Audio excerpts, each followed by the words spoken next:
തുടർച്ചയായിട്ട് ഇടിഞ്ഞു താഴുന്ന മാർക്കറ്റിലെ ഹെവി ഫ്ലക്ച്വേഷൻസ്, ആഗോളതലത്തിൽ അത്ര സുഖകരമല്ലാത്ത ഒരുപാട് വാർത്തകൾ. വരുന്ന ആഴ്ച ഇന്ത്യൻ മാർക്കറ്റിന് ഒരുപാട് പ്രശ്നങ്ങളും ഒരുപാട് തലവേദനകളും ഉണ്ട്. മാർക്കറ്റിൽ വരാനിരിക്കുന്ന ആ മാറ്റങ്ങൾക്ക് നിങ്ങൾ തയ്യാറാണ്. ഈ വീഡിയോയിൽ അടുത്ത ആഴ്ചയിലെ നിർണായകമായിട്ടുള്ള കാര്യങ്ങളും നിങ്ങളുടെ പോർട്ട്ഫോളിയോയെ സ്വാധീനിക്കാൻ സാധ്യതയുള്ള ഓഹരികളെ കുറിച്ചും നമ്മൾ സംസാരിക്കും. നഷ്ടങ്ങൾ ഒഴിവാക്കാൻ ഈ കാര്യങ്ങൾ തീർച്ചയായിട്ടും അറിഞ്ഞിരിക്കണം. അതുകൊണ്ട് വീഡിയോ മുഴുവനായിട്ട് കാണുക. അടുത്ത ആഴ്ചയിൽ ഇന്ത്യൻ മാർക്കറ്റ് എങ്ങനെ പെർഫോം ചെയ്യും എന്നുള്ളതിനെ പറ്റിയിട്ടുള്ള ഒരു ബേസിക് ഫണ്ടമെന്റൽസ് നമുക്ക് ഇപ്പോൾ തന്നെ മനസ്സിലാക്കിയെടുക്കാം.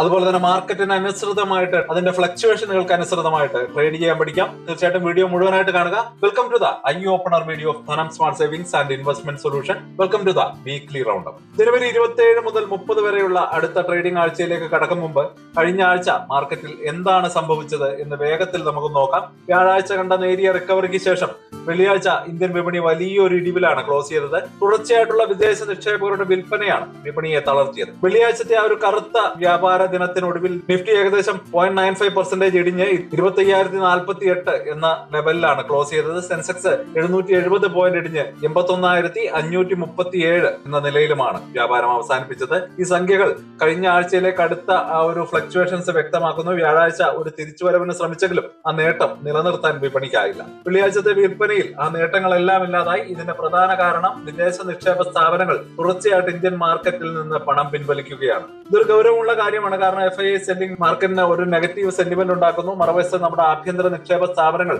ശക്തമായിട്ട് ഓഹരികൾ വാങ്ങിക്കൂട്ടുന്നത് മാർക്കറ്റിന് ഒരു വലിയ താങ്ങായി മാറുന്നുമുണ്ട്.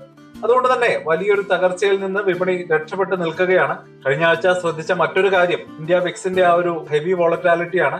വോളറ്റാലിറ്റി ഇൻഡെക്സ് ഉയർന്ന തലത്തിൽ തന്നെ തുടരുന്നു എന്നാണ്. വെള്ളിയാഴ്ച വിക്സ് 14.38 ഉയർന്നു. ഇത് വിപണിയിലെ വർദ്ധിച്ച അനിശ്ചിതത്വത്തെയാണ് സൂചിപ്പിക്കുന്നത്. ഇതോടൊപ്പം ചില ഓഹരികളുടെ വിലയിലും അതുപോലെ തന്നെ അദാനി ഗ്രൂപ്പ് ഓഹരികളെ സംബന്ധിച്ച് വന്ന വാർത്തകളും ദുർബലമാകുന്ന രൂപയുടെ മൂല്യവും ഒക്കെ നിക്ഷേപകരുടെ ആത്മവിശ്വാസത്തെ ബാധിച്ചിട്ടുണ്ട്.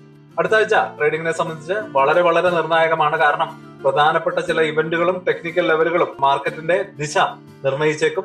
ആദ്യമായിട്ട് ഒരു പ്രധാന കാര്യം, ജനുവരി 26 തിങ്കളാഴ്ച റിപ്പബ്ലിക് ദിനം പ്രമാണിച്ച് മാർക്കറ്റിന് അവധിയായിരിക്കും. അതിനാൽ ഈ ആഴ്ച ട്രേഡിംഗ് ആരംഭിക്കുന്നത് ചൊവ്വാഴ്ച ജനുവരി 27 തന്നെയാണ്. ഇത് ട്രേഡർമാർക്ക് അവരുടെ സ്ട്രാറ്റജികൾ ഒന്നുകൂടി വിലയിരുത്താനുള്ള ഒരു ദിവസം അധികമായിട്ട് നൽകുന്നു. ഇത് നമുക്ക് ഏറ്റവും പ്രധാനപ്പെട്ട ടെക്നിക്കൽ ലെവലുകളിലേക്ക് വരാം. ഒരു ട്രേഡറെ സംബന്ധിച്ചിടത്തോളം സപ്പോർട്ട് ആൻഡ് റെസിസ്റ്റൻസ് ലെവലുകൾ മനസ്സിലാക്കിയിരിക്കേണ്ടത് വളരെ അത്യന്താപേക്ഷിതമാണ്. നിഫ്റ്റി 50യുടെ കാര്യം നോക്കിയാൽ വെള്ളിയാഴ്ച മാർക്കറ്റ് ക്ലോസ് ചെയ്ത അതിന്റെ ഏറ്റവും പ്രധാനപ്പെട്ട സപ്പോർട്ട് ലെവലായിട്ടുള്ള 25,048 ആണ്. ഇത് ബ്രേക്ക് ചെയ്താൽ കൂടുതൽ ക്ഷീണം വിപണിയിൽ പ്രതീക്ഷിക്കാം. അടുത്ത പ്രധാന സപ്പോർട്ട് 200 ഡേ മൂവിംഗ് ആവറേജ് ആയിട്ടുള്ള 25,143 ആണുള്ളത്. മുകളിലേക്ക് പോകുകയാണെങ്കിൽ ആദ്യത്തെ പ്രധാന കടമ്പ 25,330 അതിനു മുകളിൽ 25,470 ആണ്. സെൻസെക്സിന്റെ സപ്പോർട്ട് ലെവൽ ഏകദേശം 81,537 റെസിസ്റ്റൻസ് 82,307 നിഫ്റ്റിയുടെയും ബാങ്ക് നിഫ്റ്റിയുടെയും വീക്ക്ലി ചാർട്ടുകളിൽ ഇൻഡിസിഷൻ ക്യാൻഡിലുകളും ബെയറിഷ് എൻഗുൾഫിംഗ് പാറ്റേണുകളും കാണുന്നുണ്ട്. ലളിതമായിട്ട് പറഞ്ഞാൽ മാർക്കറ്റ് എങ്ങോട്ട് പോകണം എന്ന കാര്യത്തിൽ വാങ്ങുന്നവരും വിൽക്കുന്നവരും തമ്മിൽ ഒരു വലിയ ആശയക്കുഴപ്പത്തിലാണ് എന്നുള്ളതാണ് ഈ ഒരു ഇൻഡിസിഷൻ ക്യാൻഡിൽ സൂചിപ്പിക്കുന്നത്. ബെയറിഷ് എൻഗുൾഫിംഗ് പാറ്റേൺ പേര് സൂചിപ്പിക്കുന്നത് പോലെ തന്നെ മാർക്കറ്റിൽ വരാനിരിക്കുന്ന ഒരു ഇടിവിന്റെ സൂചനയാണ് നൽകുന്നത്. അതുകൊണ്ട് തന്നെ അടുത്ത ആഴ്ചയിലെ ക്ലോസിംഗ് മാർക്കറ്റിന്റെ മുന്നോട്ടുള്ള ഗതി നിർണ്ണയിക്കുന്നതിൽ വളരെ പ്രധാനപ്പെട്ട പങ്ക് വഹിച്ചേക്കും. ആഗോള സാഹചര്യങ്ങളും മാർക്കറ്റിലുണ്ട്. ഇന്ത്യൻ മാർക്കറ്റിനെ ഇപ്പോൾ കാര്യമായിട്ട് സ്വാധീനിക്കുന്നത് ആഗോള സാഹചര്യങ്ങളാണ്. ഇറാനുമായിട്ട് ബന്ധപ്പെട്ടുള്ള കക്ഷികൾക്ക് മേൽ US പുതിയ താരിഫുകൾ പ്രഖ്യാപിച്ചതും പ്രമുഖ ടെക് കമ്പനിയായിട്ടുള്ള ഇന്റലിന്റെ നിരാശാജനകമായിട്ടുള്ള ഫസ്റ്റ് ക്വാർട്ടർ പ്രഡിക്ഷൻസും ഗ്രീൻലാൻഡുമായിട്ട് ബന്ധപ്പെട്ട ഭൗമരാഷ്ട്രീയ പിരിമുറുക്കങ്ങളെല്ലാം ആഗോള വിപണിയിൽ ഒരു അനിശ്ചിതത്വം സൃഷ്ടിച്ചിട്ടുണ്ട്. ഈ വാർത്തകളെല്ലാം സ്വാഭാവികമായിട്ടും നമ്മുടെ മാർക്കറ്റിനെയും ബാധിക്കുന്നുണ്ട്. മാർക്കറ്റിൽ ഒരു ചെറിയ നെഗറ്റീവ് സെന്റിമെന്റ് തുടരാനാണ് സാധ്യത. വലിയൊരു കുതിപ്പിന് വേണ്ട പുതിയ കാരണങ്ങളൊന്നും നിലവിലില്ല. FIIയുടെ പണമൊഴുക്കും DAയുടെ പിന്തുണയും അടുത്ത ആഴ്ചയും മാർക്കറ്റിന്റെ ഗതി നിർണ്ണയിക്കുന്നതിൽ പ്രധാനമായിരിക്കും. എന്നാൽ ഇതിനിടയിലും ഒരു നല്ല വാർത്തയുണ്ട്. ഇന്ത്യയുടെ സ്വകാര്യ മേഖല 2026 ഒരു മികച്ച തുടക്കമാണ് നൽകിയിരിക്കുന്നത്.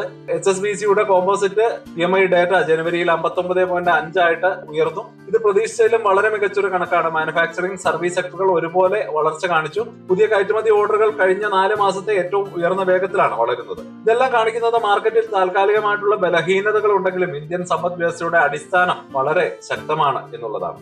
ഇനി ഫോക്കസ് ചെയ്യേണ്ട സെക്ടറുകൾ ഏതൊക്കെയാണ് എന്ന് നമുക്ക് നോക്കി പോകാം. ഇങ്ങനെയുള്ള മാർക്കറ്റിൽ എല്ലാ സ്റ്റോക്കുകളും ഒരുപോലെ ആയിരിക്കില്ല. അതുകൊണ്ട് തന്നെ സ്റ്റോക്ക് സ്പെസിഫിക് ആക്ഷൻ ആണ് കൂടുതൽ സാധ്യത. ചില പ്രത്യേക സെക്ടറുകൾക്ക് മറ്റുള്ളവയേക്കാൾ മികച്ച പ്രകടനം കാഴ്ചവെക്കാനും കഴിഞ്ഞേക്കും. 2026 നിക്ഷേപകർക്ക് ശ്രദ്ധിക്കേണ്ട പ്രധാന സെക്ടറുകൾ ഏതൊക്കെയാണ് നമുക്ക് ഒന്ന് നോക്കി പോകാം. ഒന്നാമത്തേത് renewable energy and clean tech ആണ്. ഇന്ത്യ 2030 500 ഗിഗാവാട്ട് റിന്യൂവബിൾ എനർജി ശേഷി കൈവരിക്കാനാണ് ലക്ഷ്യമിടുന്നത്. ഗവൺമെന്റിന്റെ ശക്തമായിട്ടുള്ള പിന്തുണയും ESG ഫണ്ടിങ്ങും ഈ സെക്ടറിലേക്ക് വലിയ തോതിലുള്ള നിക്ഷേപം ആകർഷിക്കുന്നുണ്ട്. റിലയൻസ് പോലെയുള്ള കമ്പനികൾ ഈ രംഗത്ത് നടത്തുന്ന വലിയ നിക്ഷേപങ്ങൾ നമ്മൾ കാണേണ്ടതുമാണ്. രണ്ടാമതായിട്ട് financial services and fintech. Digital പേയ്മെന്റുകളുടെ വളർച്ചയും കുറഞ്ഞ പലിശ നിരക്കുകളും കാരണം 2026 ഈ മേഖലയിൽ നല്ലൊരു മുന്നേറ്റം പ്രതീക്ഷിക്കുന്നുണ്ട്. പ്രത്യേകിച്ച് പൊതുമേഖലാ ബാങ്കുകൾ ഇപ്പോഴും ആകർഷണീയമായ വിലയിൽ ലഭ്യമാണ്. അവയുടെ PE റേഷ്യോ 10 താഴെയാണെങ്കിലും 2 അക്ക വളർച്ചയിലാണ് എന്ന് വിദഗ്ധർ പ്രവചിക്കുന്നുണ്ട്. മൂന്നാമതായിട്ട് കൺസ്യൂമർ കൺസംഷൻ തീം. ഇന്ത്യയിലെ യുവജനങ്ങളും വർദ്ധിച്ചു വരുന്ന വരുമാനവും റീറ്റെയിൽ ഇ-കൊമേഴ്സ് ഉപഭോക്തൃ സേവനങ്ങൾ എന്നിവയുടെ ഡിമാൻഡ് കൂട്ടുന്നുണ്ട്. 2024 പ്രധാന നിക്ഷേപ തീമുകളിൽ ഒന്നായിട്ട് ഇതിനെ പലരും കാണുന്നുണ്ട്. ഇലക്ട്രിക് വാഹനങ്ങളും ഓട്ടോമൊബൈൽസും. ഗവൺമെന്റ് ഇൻസെന്റീവുകളും ചാർജിംഗ് ഇൻഫ്രാസ്ട്രക്ചർ വികസനവും കാരണം EVകളുടെ സ്വീകാര്യത കൂടി വരികയാണ്. 2026 തുടക്കത്തിൽ ഓട്ടോ സെക്ടർ ശക്തി പ്രാപിക്കും എന്നാണ് പ്രതീക്ഷ. അഞ്ചാമതായിട്ട് health care and life science. സംഘടനാപരമായിട്ടുള്ള വളർച്ചാ സാധ്യതകളുള്ള മറ്റൊരു പ്രധാന മേഖലയാണ്.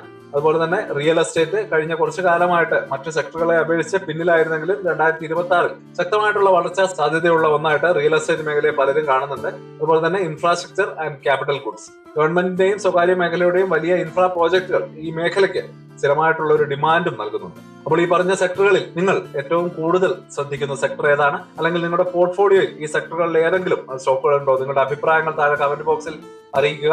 മറ്റുള്ളവർക്കും അതൊരു പുതിയ അറിവായിരിക്കും. അടുത്തായിട്ട് സ്റ്റോക്സ് ഇൻ ഫോക്കസ്. നമുക്ക് കഴിഞ്ഞ ആഴ്ച വാർത്തയിൽ ഇടം പിടിച്ച ചില പ്രധാന സ്റ്റോക്കുകളെ കുറിച്ച് ഒന്ന് നോക്കിപ്പോകാം.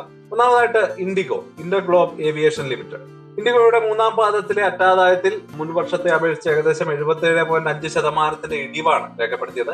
ഇതിന് പ്രധാന കാരണം 1546.5 കോടി രൂപയുടെ എക്സെപ്ഷണൽ ലോസ് ആണ്.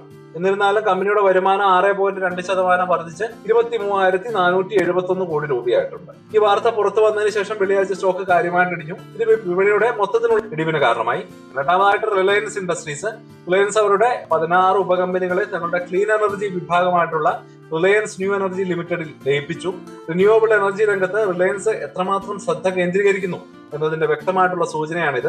നമ്മൾ നേരത്തെ സംസാരിച്ച റിന്യൂവബിൾ എനർജി സെക്ടറിന്റെ വളർച്ചാ സാധ്യതകൾക്ക് കൂടുതൽ ബലം നൽകുന്നു. ഒരു ബജറ്റ് സ്പെഷ്യൽ സെക്ഷൻ ആണ് അടുത്തായിട്ട്. വരുന്ന ആഴ്ചയിൽ ഏറ്റവും പ്രധാനപ്പെട്ട, ഒരുപക്ഷെ നിങ്ങളുടെ അടുത്ത മാസത്തെ തന്നെ ഏറ്റവും വലിയ മാർക്കറ്റ് മൂവിംഗ് ഇവന്റ് ഫെബ്രുവരി 1 നടക്കുന്ന യൂണിയൻ ബഡ്ജറ്റ് ആണ്. ഇത്തവണത്തെ ഒരു പ്രത്യേകത എന്തെന്നാൽ ഫെബ്രുവരി 1 ഒരു ഞായറാഴ്ച ആയിരുന്നിട്ടും അത് സ്റ്റോക്ക് മാർക്കറ്റ് വർക്കിംഗ് ആയിരിക്കും. രാവിലെ 9:15 മുതൽ വൈകുന്നേരം 3:30 വരെ സാധാരണ ട്രേഡിംഗ് നടക്കും. ബജറ്റ് പ്രഖ്യാപനങ്ങളോട് തത്സമയം പ്രതികരിക്കാൻ നിക്ഷേപകർക്കും അവസരം നൽകുന്നതിനാണ് ഈ ഒരു അപൂർവമായിട്ടുള്ള നടപടിയുള്ളത്. ബജറ്റിലെ പ്രഖ്യാപനങ്ങൾ മാർക്കറ്റിൽ വലിയ ചലനങ്ങൾ സൃഷ്ടിക്കാൻ സാധ്യതയുണ്ട്. അതിനാൽ തന്നെ എല്ലാ ട്രേഡർമാരും ആ ദിവസത്തേക്ക് തയ്യാറെടുത്തിരിക്കണം. അപ്പോൾ അടുത്ത ആഴ്ചയിലേക്കുള്ള പ്രധാന കാര്യങ്ങൾ നമുക്ക് ഒന്നുകൂടി ഓർത്തു പോകാം. ടെക്നിക്കൽ സാഹചര്യങ്ങൾ നോക്കുകയാണെങ്കിൽ നിഫ്റ്റിയും ബാങ്ക് നിഫ്റ്റിയും നിർണായക ഘട്ടത്തിലാണ്. വീക്ക്ലി ചാർട്ടുകളിൽ ബലഹീനതയുടെ സൂചനകളുണ്ട്, ശ്രദ്ധയോടെ നീങ്ങുക. അതുപോലെ തന്നെ സപ്പോർട്ട് ലെവലുകൾ നോക്കുകയാണെങ്കിൽ നിഫ്റ്റി അതിന്റെ നിർണായക സപ്പോർട്ടായിട്ടുള്ള 25,048 ക്ലോസ് ചെയ്തിരിക്കുന്നത്. ഈ ലെവൽ ബ്രേക്ക് ആവുന്നുണ്ടോ എന്ന് നോക്കുക. സെൻസെക്സ് 81,537 സപ്പോർട്ടുണ്ട്.